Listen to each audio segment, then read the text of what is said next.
Welcome back friends. હું we are Patel. ધોરણ 11 physics એનું આ ચેપ્ટર નંબર 4 તેનું બીજું લેક્ચર છે વિદ્યાર્થી મિત્રો. આની અગાઉના લેક્ચરમાં આપણે સદિશોની વાત કરી હતી.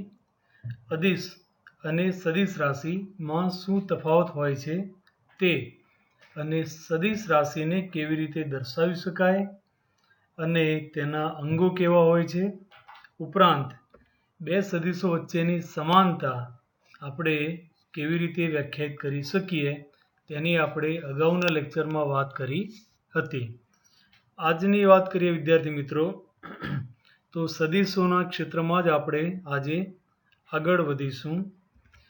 આજે આપણે સદિશોનો વાસ્તવિક સંખ્યા સાથે ગુણાકાર સમજીશું. એક સામાન્ય પ્રક્રિયા છે, પણ પાઠ્યપુસ્તકમાં હોવાથી આપણે તેને ભણવી જરૂરી છે. ત્યારબાદ અગત્યની બાબત તે છે સદિશોનું સંયોજન. સંયોજન એટલે વિદ્યાર્થી મિત્રો બે સદિશોના સરવાળા કે બાદબાકી. તો આ પ્રકરણમાં આપણે સરવાળા બાદબાકી વિશે ભણવાના છીએ. ત્યારબાદ આપણે સદિશોના ગુણાકારની પણ વાત કરશું આગળ, પછી તેના વિશે ભણીશું. સદિશોના સરવાળા માટે સૌપ્રથમ આપણે ત્રિકોણના નિયમનો અભ્યાસ કરીશું, જે ખૂબ જ સરળ છે અને પરીક્ષાની દ્રષ્ટિએ પણ અગત્યનો છે. ત્યારબાદ આપણે સદિશ સરવાળાના ગુણધર્મો સમજીશું, એટલે કે સદિશોનો સરવાળો કયા કયા ગુણધર્મો ધરાવે છે તે જોઈશું આપણે, અને શૂન્ય સદિશ વિશે પણ અભ્યાસ કરશું. તો ચાલો શરૂ કરીએ આજનો, જેમાં આપણે સદિશો વિશેનો અભ્યાસ આગળ વધારીએ. સૌ પ્રથમ વિદ્યાર્થી મિત્રો સદિશનો વાસ્તવિક સંખ્યા સાથેનો ગુણાકાર સમજીએ. તેમાં જો કોઈ સદિશ તમને એ આપેલ હોય અને તેને કોઈ ધન સંખ્યા લેમ્બડા સાથે ગુણવામાં આવે તો મળતા નવા સદિશનું મૂલ્ય મૂળ સદિશના મૂલ્ય કરતાં લેમ્બડા ગણું વધારે થશે. એટલે કે આપેલ સદિશનું મૂલ્ય જે કંઈ હોય તેમાં લેમ્બડા ગણો વધારો થશે. યાદ રાખો વિદ્યાર્થી મિત્રો, તેની દિશા બદલાશે નહીં.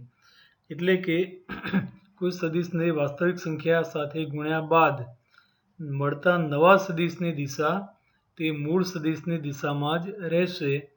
અને આ બંને કરતાં ઇમ્પોર્ટન્ટ વાત તે છે કે સદિશને કોઈ વાસ્તવિક સંખ્યા સાથે ગુણવામાં આવે તો મળતી નવી રાશિ સદિશ જ રહેશે. અદિશ નહીં બને, પરંતુ સદિશ રાશિ જ આપણને મળશે. તો અહીંયા આપણે સદિશને ધન સંખ્યા વડે ગુણી તો સદિશનું મૂલ્ય લેમ્બડા ગણું થયું અને તેની દિશા મૂળ સદિશની દિશામાં રહી. એક ઉદાહરણ જોઈએ વિદ્યાર્થી મિત્રો. અહીંયા દર્શાવેલું છે તેમ કોઈ સદિશ એ હોય તેને આપણે લેમ્બડા સાથે ગુણીએ તો તેનું મૂલ્ય, જેને આપણે માનાંકમાં દર્શાવીએ છીએ, તે મૂલ્ય લેમ્બડા ઇન્ટુ એ જેટલું થશે, અથવા તો લેમ્બડા ઇન્ટુ મોડ એ તે રીતે પણ આપણે દર્શાવી શકીએ. અને દિશા તેની તે જ રહેશે. પણ આવું ક્યારે બને વિદ્યાર્થી મિત્રો? જ્યારે લેમ્બડા શૂન્ય કરતાં મોટી એટલે કે ધન સંખ્યા હોય ત્યારે. દાખલા તરીકે કોઈ સદિશ એને 2 વડે ગુણવામાં આવે છે.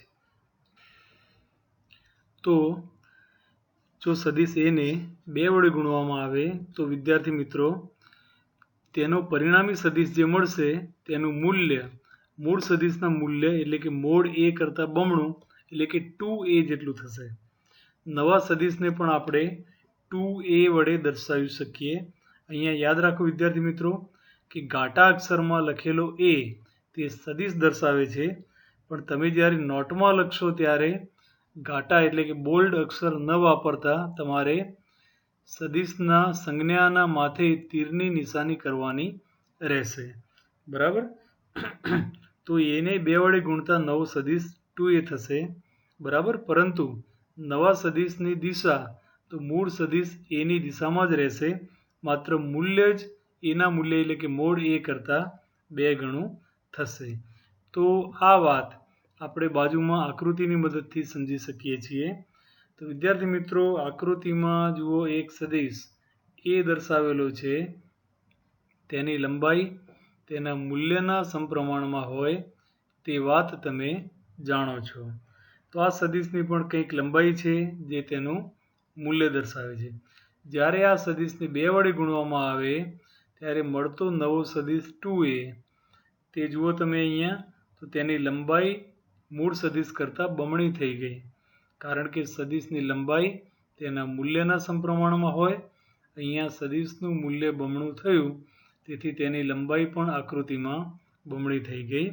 પરંતુ વિદ્યાર્થી મિત્રો, તે વાત ખાસ નોંધો અહીંયા કે સદિશની દિશા મૂળ સદિશની દિશામાં જ જળવાઈ રહે છે.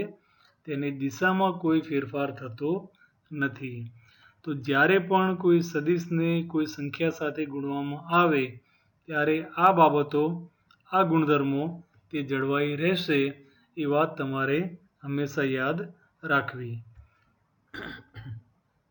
હવે આખી વાતને જુદી રીતે સમજીએ વિદ્યાર્થી મિત્રો. જ્યારે અત્યાર સુધી આપણે ધન સંખ્યા સાથેના ગુણાકારની વાત કરી, બરાબર.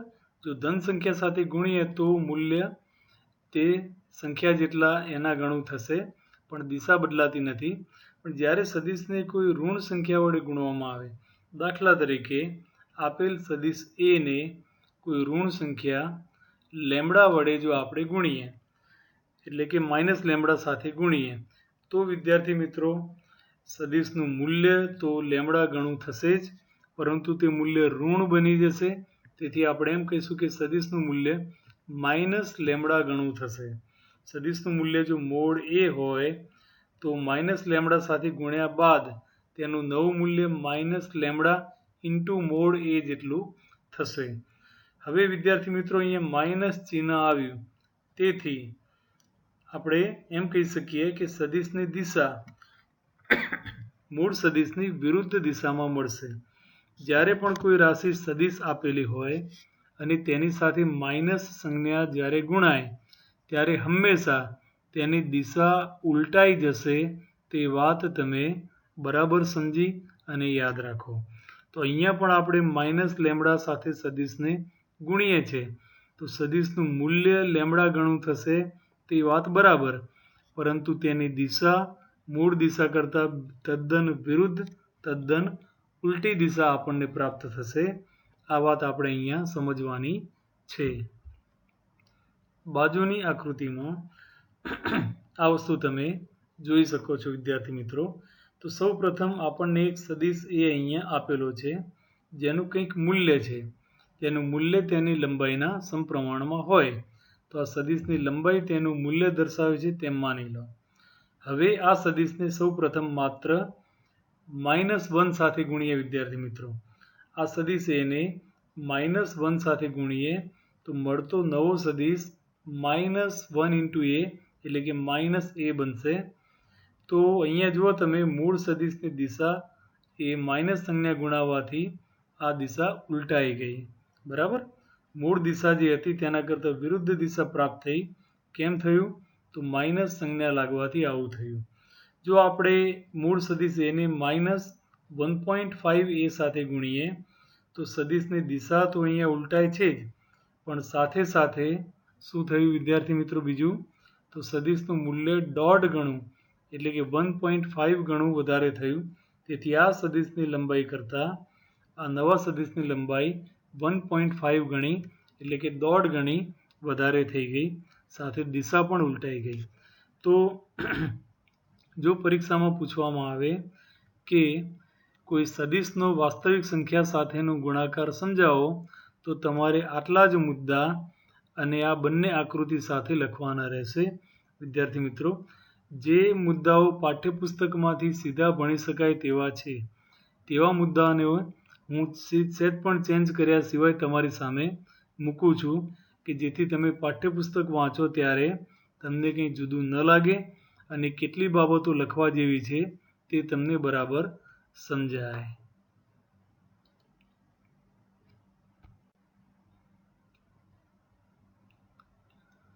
હવે આપણે સદીશોના સંયોજનની વાત કરીએ વિદ્યાર્થી મિત્રો. મેં થોડી વાર પહેલાં તમને કહ્યું તેમ કે સદીશોનું સંયોજન એટલે કે સદીશોના સરવાળા અને બાદબાકી ઉપરાંત ગુણાકારની પણ એક પ્રક્રિયા છે જેની આપણે અલગથી વાત કરશું. તો સદીશોના સંયોજનની બે રીત છે વિદ્યાર્થી મિત્રો. તેમાં પ્રથમ રીત છે તે છે આલેખની રીત અથવા તો ભૌમિતિક રીત. તેવો પણ શબ્દ તેના માટે વાપરી શકાય. તો સદિશ સંયોજનની એક રીત છે આલેખની રીત. બીજી રીત છે વિદ્યાર્થી મિત્રો, તેને કહેવાય બૈજિક રીત. તો બૈજિક રીતની અંદર સદિશને આપણે ગાણિતિક સ્વરૂપે દર્શાવશું અને તેના ઘટકોની મદદથી આપણે સદિશોના સરવાળા અને બાદબાકી કરી લઈશું અને તેની મદદથી તેનું મૂલ્ય પણ આપણે શોધી શકીશું. તેની વાત આ પ્રકરણમાં પછીથી આવશે. આ પ્રકરણમાં શરૂઆતમાં તમારે આલેખની રીતનો અભ્યાસ કરવાનો થાય છે. તો આલેખની રીત અથવા તો ભૌમિતિક રીત વિદ્યાર્થી મિત્રો, આ રીતના પણ બે પ્રકાર છે. તેમાં બે અલગ અલગ નિયમો, જેમાં પ્રથમ ત્રિકોણનો નિયમ અથવા તો ત્રિકોણની રીત, તે આપણે અભ્યાસ કરીશું હમણાં. થોડીક વાર પછી આપણે ત્રિકોણની રીત સમજવાના છીએ આના પછી. અને બીજી રીત જે છે વિદ્યાર્થી મિત્રો, તે છે સમાંતર બાજુ ચતુષ્કોણની રીત અથવા ટૂંકમાં લખીએ તો સબાચ ની રીત. સબાચ એટલે યાદ રાખો સમાંતર બાજુ ચતુષ્કોણની રીત. આ માત્ર રીત નથી વિદ્યાર્થી મિત્રો, એક નિયમ પણ છે. એને નિયમ સ્વરૂપે પણ આપણે અભ્યાસ કરવાના છીએ. તો આલેખની રીતમાં કુલ બે પ્રકાર આવશે, બે રીતો આવશે, ત્રિકોણની રીત અને સમાંતર બાજુ અહીંયા ચતુષ્કોણની રીત. તો સૌ પ્રથમ આપણે અભ્યાસ કરીએ ત્રિકોણની રીતનો. સદીશોના સરવાળા માટે ત્રિકોણનો નિયમ અથવા તો ત્રિકોણની રીત. તો આ રીત ધ્યાનથી સમજશો વિદ્યાર્થી મિત્રો, ખૂબ ધ્યાનથી ભણશો. આને હું તમને એનિમેશન કરીને સમજાવું છું, પરંતુ તમારે બે આકૃતિ દોરી અને તેની પદ્ધતિનું વર્ણન કરવાનું રહેશે.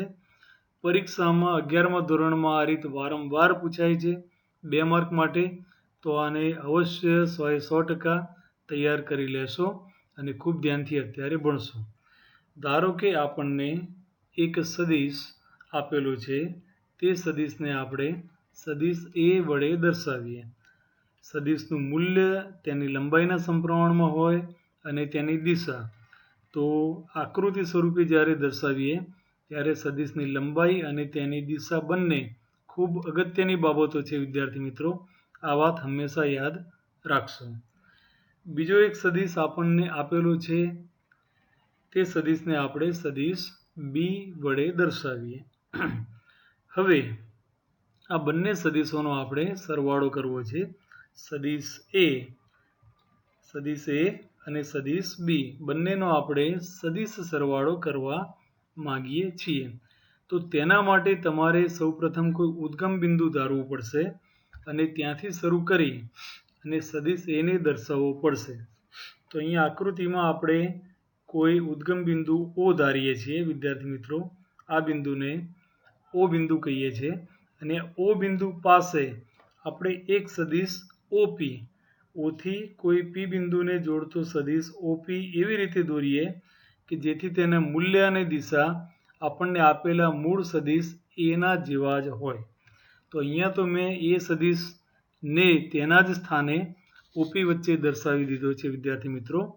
પણ મૂળ પ્રક્રિયા એવી થઈ કે કોઈ ઉદ્ગમ બિંદુ ઓથી શરૂ કરીને આપણે નવો એક સદિશ ઓપી એવો દોરીએ કે જેની લંબાઈ અને દિશા બંને સદિશ એના જેવા જ હોય. તેથી ઓપી સદિશ બરાબર સદિશ એ કહી શકાય. હવે શું કરવાનું છે વિદ્યાર્થી મિત્રો, પહેલાં સહેજ યાદ કરી લઈએ. તો સદિશ એ માટે આ જે ભાગ થશે તે સદિશ એનું હેડ થશે, રાઈટ? હેડ અથવા તો શીર્ષ. અને આ જે ભાગ છે તેને સદિશ એનું પૂછ અથવા તો ટેલ એવું આપણે કહી શકીએ, બરાબર? ઓકે. તો હવે એવું કરવાનું છે આપણે કે સદિશ એના શીર્ષ પાસે, સદિશ એનું શીર્ષ એટલે કે પી બિંદુ પાસે સદિશ બીને એવી રીતે દર્શાવવાનો છે કે જેથી સદિશ બી નું ટેલ તે સદિશ એ ના હેડ પાસે આવે. તો બી ને ખસેડીને આપણે એ પાસે લઈ જઈએ આ રીતે. તો વિદ્યાર્થી મિત્રો, અહીંયા એક વસ્તુ યાદ રાખશો કે તમારે ભૂસીને નવો સદિશ દોરવાનો નથી, તમારે બીના જેવો જ બીજો સદિશ પી બિંદુ પાસે દર્શાવી દેવાનો. તો નવો સદિશ જે મળ્યો તેને આપણે પીક્યુ સદિશ કહીશું. તો વર્ણનમાં તમે એમ લખી શકો કે સદિશ એના શીર્ષ પાસે બીજો સદિશ પીક્યુ એવી રીતે દોરો કે જેથી પીક્યુ બરાબર બી થાય. એટલે કે સદિશ પીક્યુનું મૂલ્ય એટલે કે તેની લંબાઈ અને દિશા બંને તદ્દન સદિશ બી જેવા હોય. તો બંને સદિશોને આપણે હેડ બાય હેડ દર્શાવી દીધા વિદ્યાર્થી મિત્રો. એટલે કે એક સદિશના હેડ પર બીજાનું ટેલ આવે તે રીતે આપણે બંને સદિશોને અહીંયા દર્શાવેલા છે. હવે શું કરશું?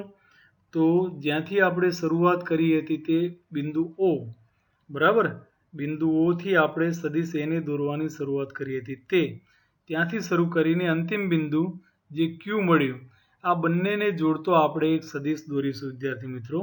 તે સદિશ ઓ ક્યુ તે આવો મળશે આપણને. ઓ થી ક્યુને જોડતો સદિશ ઓ ક્યુ એ આપણને અહીંયા મળશે, જે મેં લાલ રંગથી અહીંયા દર્શાવેલો છે. તો જ્યાંથી આપણે સ્ટાર્ટ કર્યું તે બિંદુ એટલે કે બિંદુ ઓ અને જ્યાં આપણે પૂર્ણ કર્યું એન્ડ કર્યું તે બિંદુ ક્યુ, આ બંનેને જોડતો સદિશ તે આપેલા બંને સદિશોના પરિણામી સદિશનું મૂલ્ય અને દિશા આપણને આપશે. તો આ નવા સદિશ ઓક્યુને આપણે આર વડે દર્શાવીએ તો આર બરાબર સદિશ એ પ્લસ સદિશ બી બનશે. વિદ્યાર્થી મિત્રો, આકૃતિમાં મેં સદિશ દર્શાવવા માટે બોલ્ડ લેટર્સનો ઉપયોગ કરેલો છે, પણ તમારે લખતી વખતે સદિશના માથે તીરની નિશાન કરવી જરૂરી છે. એ વાત તમે યાદ રાખશો. હવે આ પદ્ધતિનું વર્ણન કેવી રીતે કરવું તે એકવાર જોઈ લઈએ. તો સૌ પ્રથમ તમને સદિશ એ અને બી આપેલા છે, તેના મૂલ્ય અને દિશા તમને આપેલા છે. તો આકૃતિમાં સૌ પ્રથમ કોઈ ઉદ્ગમ બિંદુ ઓ લઈ અને ઓ બિંદુથી શરૂ કરીને ઓપી સદિશ એવી રીતે દોરો કે જેથી સદિશ ઓપી બરાબર સદિશ એ થાય.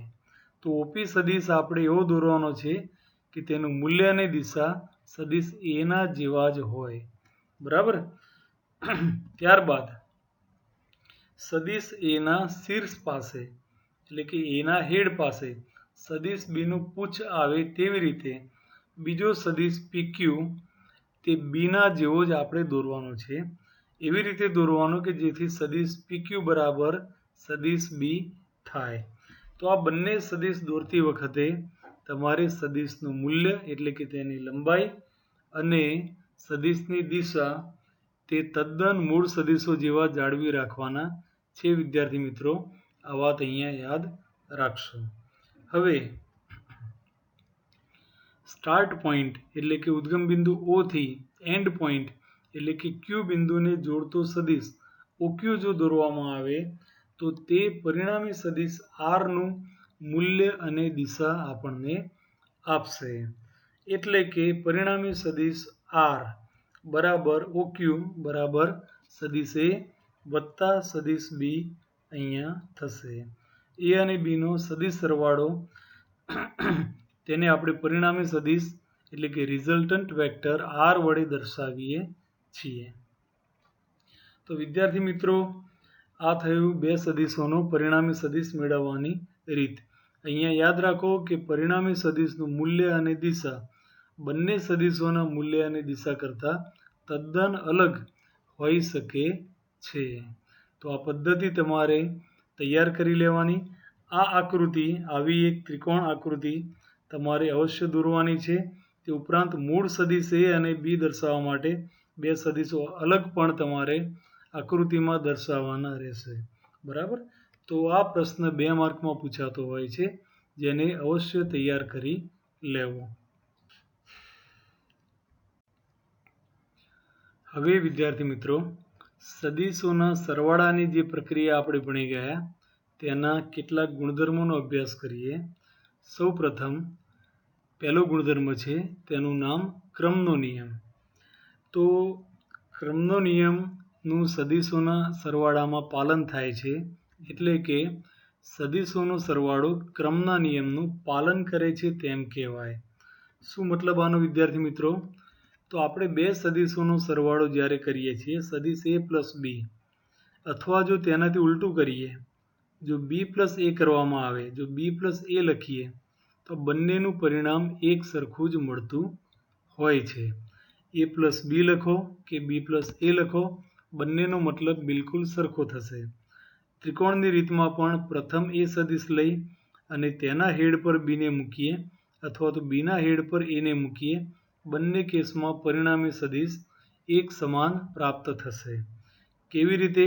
એક આકૃતિમાં આપણે જોઈએ. તો અહીંયા બાજુમાં પ્રથમ આકૃતિ જુઓ, જેમાં બે સદીશ એ અને બી આપણને આપેલા છે.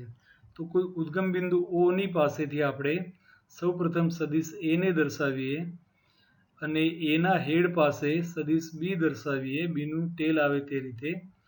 તો O થી શરૂ કરીએ, P અને Q બિંદુ અહીંયા પૂરું થશે. તો O થી Q ને જોડતો સદીશ, પરિણામી સદીશ R = A પ્લસ બી બનશે. આ પરિણામી સદીશ બ્લુ કલરથી દર્શાવેલો છે. તેનું મૂલ્ય એટલે કે તેની લંબાઈ અને તેની દિશા તે ખાસ ધ્યાનથી જુઓ વિદ્યાર્થી મિત્રો. હવે આપણે આના કરતાં જુદી પ્રક્રિયા કરીએ, જેમાં બી સદીશને આપણે પ્રથમ લઈશું. તો બીજી આકૃતિમાં ધ્યાન આપો વિદ્યાર્થી મિત્રો. તો અહીંયા પણ એક ઉદ્ગમ બિંદુથી શરૂ કરવામાં આવે. અહીંયા ઉદ્ગમ બિંદુ તરીકે O નહીં પણ એક બિંદુ અહીંયા Q લીધેલું છે. તો Q બિંદુ પાસે આપણે સૌ પ્રથમ બી સદીશને દર્શાવીએ. જો બિલકુલ આ સદીશના જેવો જ બી સદીશ આપણે અહીંયા પણ દર્શાવીએ છીએ. તો Q થી S સુધી આપણે સદીશ બી દર્શાવ્યો અને ત્યારબાદ સદીશ બીના હેડ પર આપણે સદીશ એનું ટેલ આવે તે રીતે આ સદીશ જે એ હતો તદ્દન તેના જેવો જ બીજો સદીશ એ આપણે અહીંયા પણ દર્શાવીએ છીએ. તો પ્રથમ સદીશ બી અને તેના હેડ પર સદીશ એ દર્શાવ્યો અને જે અંતિમ બિંદુ મળ્યું તે બંનેને જોડતો સદીશ જો અહીંયા QP દોરવામાં આવે તો તે પરિણામી સદીશ બી પ્લસ એનું મૂલ્ય આપશે, એવું આપણે ત્રિકોણની રીતે કહી શકીએ. પરંતુ વિદ્યાર્થી મિત્રો, અહીંયા મળતો પરિણામી સદીશ બી પ્લસ એ અને આગળ જે મળ્યો હતો તે પરિણામી સદીશ એ પ્લસ બી, આ બંનેના મૂલ્ય અને દિશા જુઓ તમે. સદીશોની લંબાઈ અને તેમની ડાયરેક્શન બિલકુલ સમાન, એકદમ આઈડેન્ટિકલ પ્રાપ્ત થાય છે. તો આ બાબત દર્શાવે છે કે પ્રથમ એ અને પછી બી, અથવા તો પ્રથમ બી અને પછી એ સદીશ લેવામાં આવે તો પરિણામમાં કોઈ ફેર પડતો નથી. સદીશોનો ગમે તે ક્રમમાં સરવાળો કરી શકાય.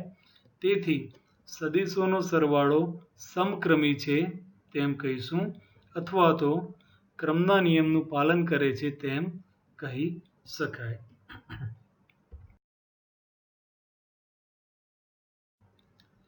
તેના જેવો જ બીજો નિયમ વિદ્યાર્થી મિત્રો, જૂથનો નિયમ. તો જૂથનો નિયમ લાગુ પડશે બે કરતાં વધારે સદીશોનો સરવાળો કરવાનો થાય ત્યારે.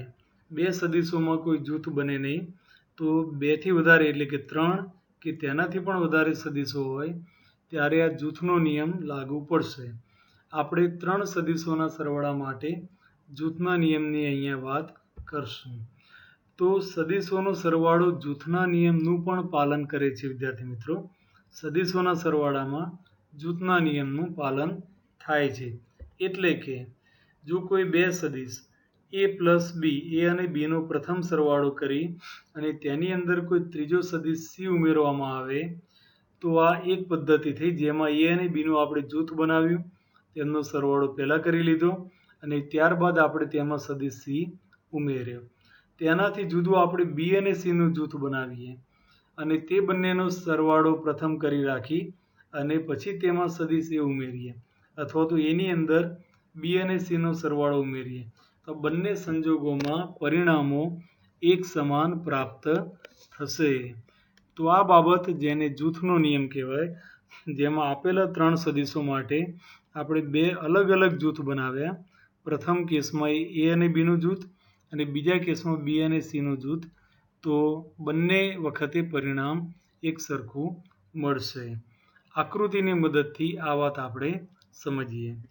તો બાજુમાં દર્શાવેલ આકૃતિ ધ્યાનથી જુઓ વિદ્યાર્થી મિત્રો. તો અહીંયા પણ આપણે કોઈ એક ઉદ્ગમ બિંદુથી શરૂઆત કરીએ. ઉદ્ગમ બિંદુ આપણે એ અહીંયા લઈશું, બિંદુ ઓ કહીએ આને. ઓ બિંદુ પાસે આપણે સૌપ્રથમ સદિશ એ ને દર્શાવીએ. સદિશ એના હેડ પાસે સદિશ બી દર્શાવીએ અને એ અને બીનો સરવાળો કરી અને આપણે પરિણામી સદિશ એ બી, એ પ્લસ બી આપણે અહીંયા પ્રથમ પ્રાપ્ત કરી લઈએ. તો સદિશ એ અને સદિશ બી તેનો સરવાળો કરતાં મળતો સદિશ એ પ્લસ બી તે આકૃતિમાં અહીંયા બતાવેલો છે. હવે એ પ્લસ બી સદિશમાં ત્રિકોણની રીતે આપણે સી સદિશ ઉમેરીએ તો આ એ પ્લસ બી સદિશ અહીંયા હતો, તેમાં સદિશ સી ઉમેર્યો તો પરિણામી સદિશ તે આપણને એ પ્લસ બી પ્લસ સી તે આ સદિશ મળશે અહીંયા. બરાબર, તો આ થયું પરિણામી સદિશ, ત્રણેય સદિશોનો સરવાળો. હવે આપણે જૂથ બદલીએ. ધારો કે સદિશ બી અને સદિશ સીનો સરવાળો પ્રથમ કરી લઈએ અને બી અને સીનો પરિણામી સદિશ બી પ્લસ સી મેળવી લઈએ. તો આ થયો બી પ્લસ સી, ખરું ને? આ સદિશ બી પ્લસ સી બનશે. ત્રિકોણની રીતે આ સરવાળો થયો. હવે સદિશ એની અંદર આપણે સદિશ બી પ્લસ સી સીધે સીધો ઉમેરી દઈએ. તો ત્રિકોણની રીતમાં જો સદિશ એ વત્તા સદિશ બી પ્લસ સી કરીએ તો એન્ડ પોઈન્ટ અહીંયા મળ્યું.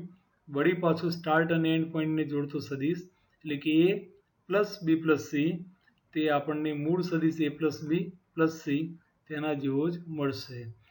તો પ્રથમ એ પ્લસ બીનો સરવાળો કરીને પછી એમાં સી ઉમેરીએ કે પછી એની અંદર આપણે બી પ્લસ સીનો સરવાળો ઉમેરીએ, બંને સંજોગોમાં પરિણામી સદિશ સરખો જ મળે છે વિદ્યાર્થી મિત્રો. તો સદિશોના સરવાળામાં અહીંયા બતાવ્યું તેમ જૂથના નિયમનું પાલન થાય છે. તો આ બંને ગુણધર્મો, ક્રમનો નિયમ અને જૂથનો નિયમ, તે સદિશ સરવાળાના ગુણધર્મો કહેવાય વિદ્યાર્થી મિત્રો. અને આ બંને ગુણધર્મો અલગથી પ્રશ્ન સ્વરૂપે પૂછી શકાય. તો નોટમાં સારા અક્ષરે લખી અને તેને તૈયાર કરી લેશો. હવે વિદ્યાર્થી મિત્રો શૂન્ય સદિશ તેને આપણે વાત કરીએ. શૂન્ય સદિશ શું છે, કોને કહેવાય તે સમજીએ. તો આપણને જો બે વિરોધી સદિશ આપેલા હોય, વિરોધી સદિશ કોને કહેવાય તે આપણે આની આગળના લેક્ચરમાં ભણી ગયા છીએ, તેને રિફર કરી લેશો. ફરી યાદ કરાવું, બે સમાન મૂલ્યના પરંતુ વિરુદ્ધ દિશા ધરાવતા સદિશોને વિરોધી સદિશ કહેવાય. તો આવા બે સદિશોનો જો સરવાળો કરવામાં આવે, બે વિરોધી સદિશોનો સરવાળો કરવાથી મળતા સદિશને શૂન્ય સદિશ કહે છે. આમ તો બે વિરોધી સંખ્યાઓનો સરવાળો શૂન્ય થાય તેવું આપણે જાણીએ છીએ. બરાબર, 5ની અંદર જો -5 ઉમેરીએ તો પરિણામ શૂન્ય મળે. તો અહીંયા પણ બે વિરોધી સદિશો છે વિદ્યાર્થી મિત્રો. તો તેમનો જો સરવાળો કરશું તો મળતો પરિણામી સદિશ જે સદિશ છે પણ તેનું મૂલ્ય શૂન્ય છે તેવા સદિશને આપણે શૂન્ય સદિશ કહીશું.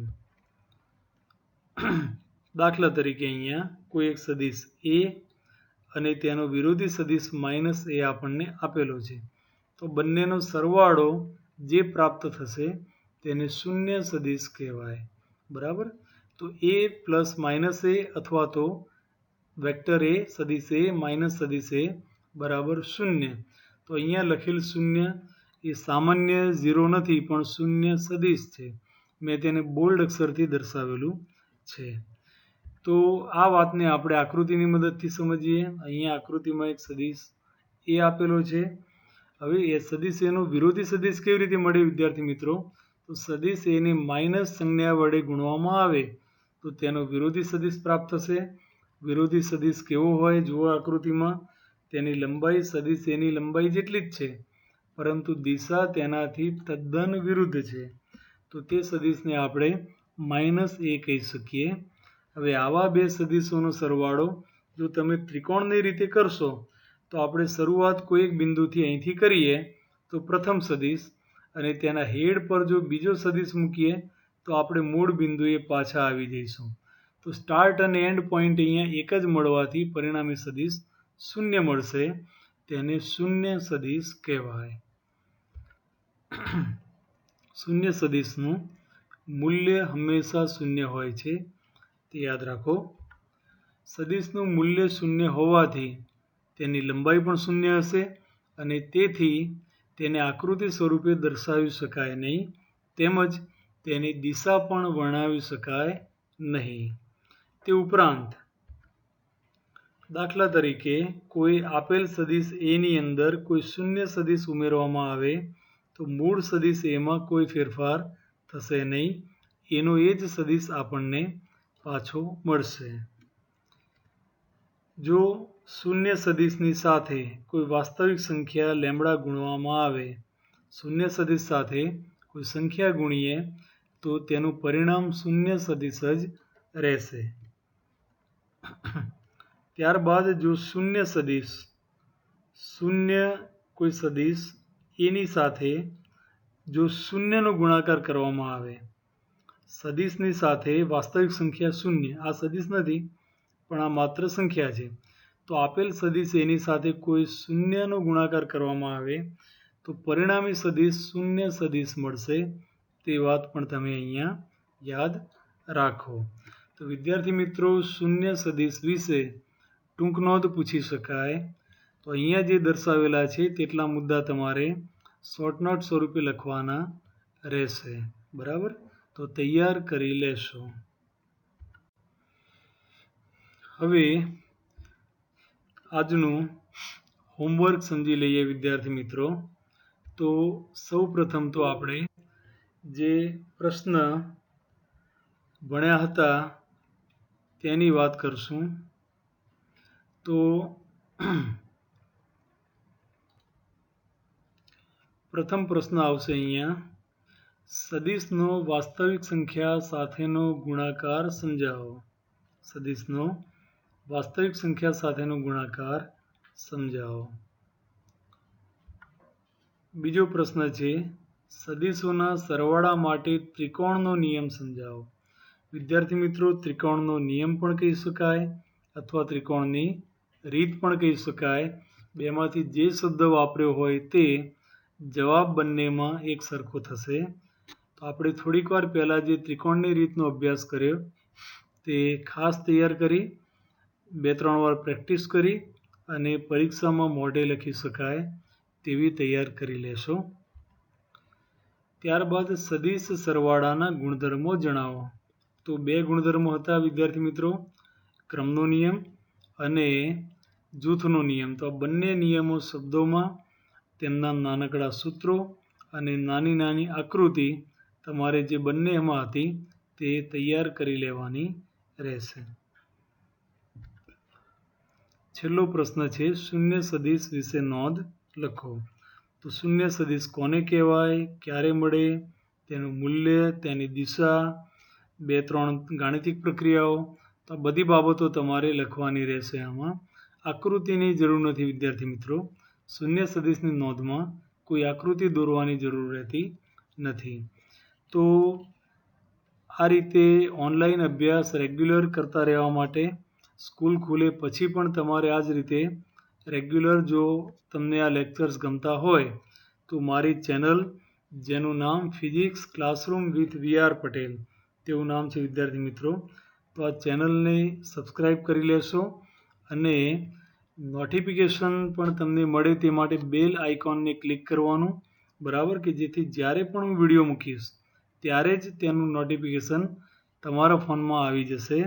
માટે હું લિંક મોકલું તેની રાહ જોવાની જરૂર રહેશે નહીં. તો ચેનલને અવશ્ય સબસ્ક્રાઈબ કરી અને બેલ આઇકોનને તમે ક્લિક